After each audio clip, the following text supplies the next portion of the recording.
All right, guys. Several months back, I painted one of these RC rock crawling bodies for a friend of mine, and back when nobody was in here, it was good fill-in work for videos and things. Anyway, I haven't been able to mess with it, but I did finally get it painted white. This is I think it's a 78 Ford. They all look the same in the mid 70s there. But this one's going to get two-toned. It's white, but the only thing that's going to stay white is this section right through here, and this section in here, and the roof's going to be white. Everything else is going to be getting painted baby blue. So I'm going to, the reason I do it that way, I'm going to be taping up the areas that are going to stay white. The reason why I do that is because it's a whole lot easier to paint the smaller area up and paint the bigger area, meaning it's going to take less tape to cover this white up here and paint the rest blue. Hope that makes sense to you. So you can follow along as I go. I'll be using this purple fine line tape. I have so much of this tape, it's going to go bad before I ever use it all. It's kind of a shame. I had it given to me, and we are using it in here for all kinds of stuff. We're using it on more stuff than what it was made for, but like I said, it's going to go bad before I get to use it. And you say, what do you mean it's going to go bad? What happened is when you stick it on something, when it gets old, it will, well, one thing, it'll be hard to get off, and it'll leave the adhesive behind, and that's a big no-no, especially on a two-tone paint job when you're going to be clearing over it. But I'm going to use it. It's vinyl, it's flexible, it lets me go around corners.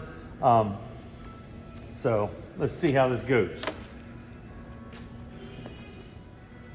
Okay, I'm going to start with this is actually 6mm. I'm going to start with that.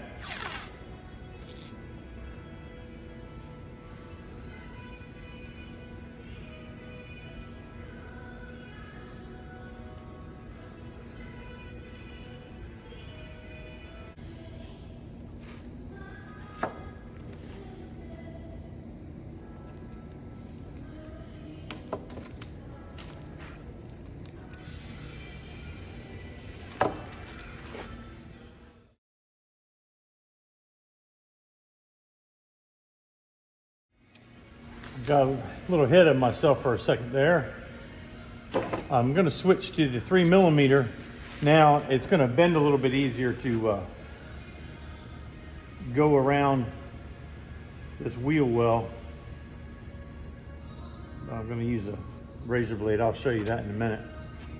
Yeah, the guy I'm doing this for, we have been buddies since the 3rd grade. I moved to a different school, and he was in a grade behind me, but it was a small school, so we were kind of always around each other. Anyway, good guy. But the funny thing is, now that I'm building these trucks, or not building these trucks for him, but painting this one, when we were kids, he would never take his toys out and play with them in the dirt. Used to drive me nuts. All right, now I'm going to take a razor blade and I'll trim this off here.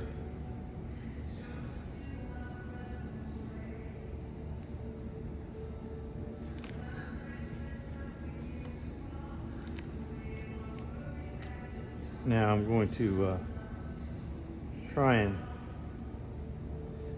make it a smooth transition there. I think that's good. Oh yeah, that's good. I didn't want it to be squared off. I don't know if you can tell, so it's a nice smooth bend. We're going to do the same thing down here.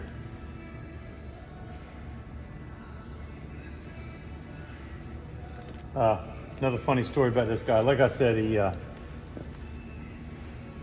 he's a really smart guy, and he's one of those guys, I'm sure some of you may have a friend like this. He's one of those guys that's really good at the kind of sports that how do I say this? Let's see.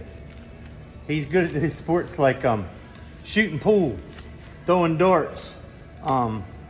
Never played badminton with him, but he strikes me as somebody to be good at that. He's really good at those kind of things. I like shooting free throws. He would be one that would shoot granny style free throws and could get them all. Cracks me up. And he's got all these. He's into some pretty neat little car stuff, and he's got little lathes and stuff set up in his shop. Very precise. I mean, he could win the Pinewood Derby Championship for the world. But he's never been. I know he's watching this. He's going to get a joke out of it. I know he's waiting for it to come. As smart as he is and as talented, he couldn't do a straight line and save his life. Bless his heart. But I think that's why he kept me around. I think that's why we've been friends so long. Now, there's more to it than that. He's a good guy. Okay, now what I'm going to do is I'm going to fill this area in with tape. I'll put it on time lapse for that.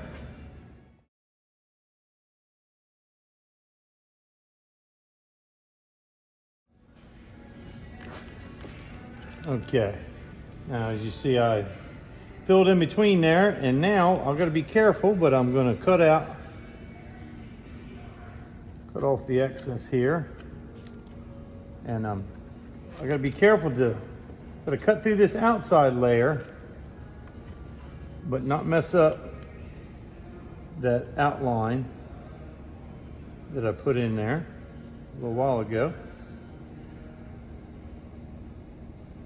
Okay, I mean, that's why I always use a new razor blade for this. I am applying no weight. I'm just basically dragging it. Now it's going to be a little tricky here because there's two layers thick where I had that overlapped. Let's see.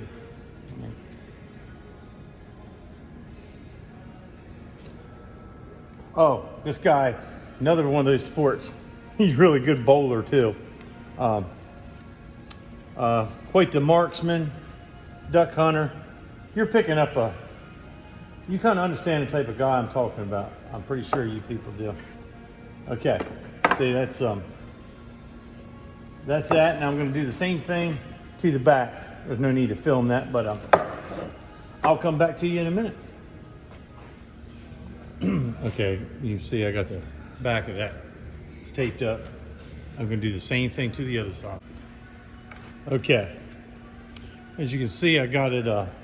It's all taped up. I taped off the tailgate, so everything that's covered up in this purple tape will stay white.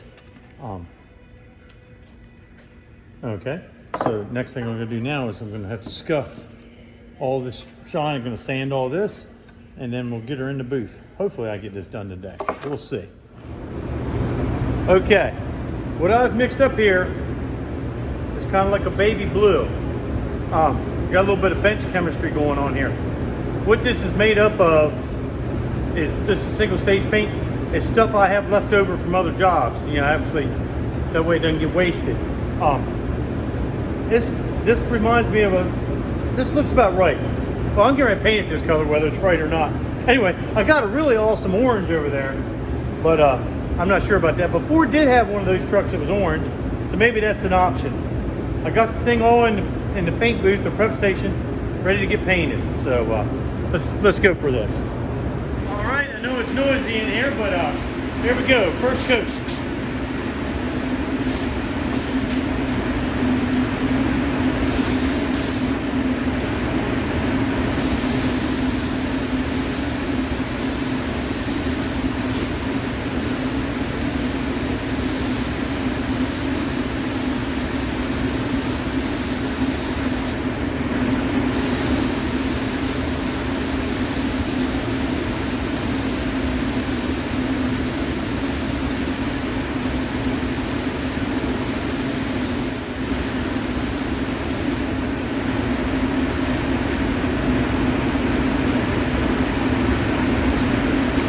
It's almost like I know what I'm doing, huh? All right, put coat number 2 on.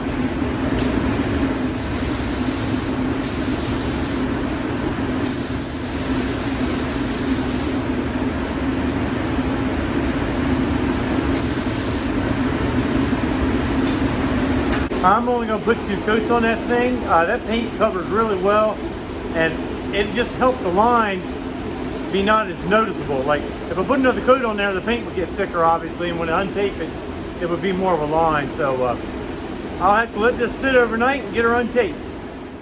All right, it's all painted, it's sat over the weekend. The only reason I got time to fool with this today is my seniors are all done. So I got a little extra time this afternoon. I got all my grading done. I had some students, some of my juniors stayed late. They stayed an extra class period today to get some stuff done. We're wrapping the year up. So now I'm untaping this. You notice I'm pulling it almost 180 degrees away from where it was taped up. That makes it so that it cuts the paint, and you run less of a risk of pulling some of that blue paint with it. So hopefully as I'm pulling it off, it doesn't mess up while I'm filming this. Of course I could just edit it out, but this is the great reveal. It's looking good.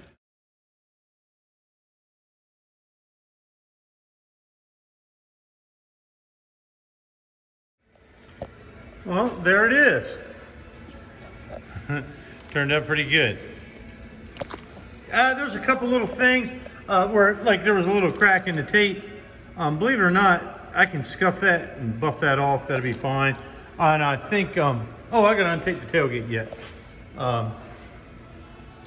There's a couple little ones right here. I think I'll let my buddy take care of that. But it's gonna look neat all back together. Let me quick untape the back of this thing.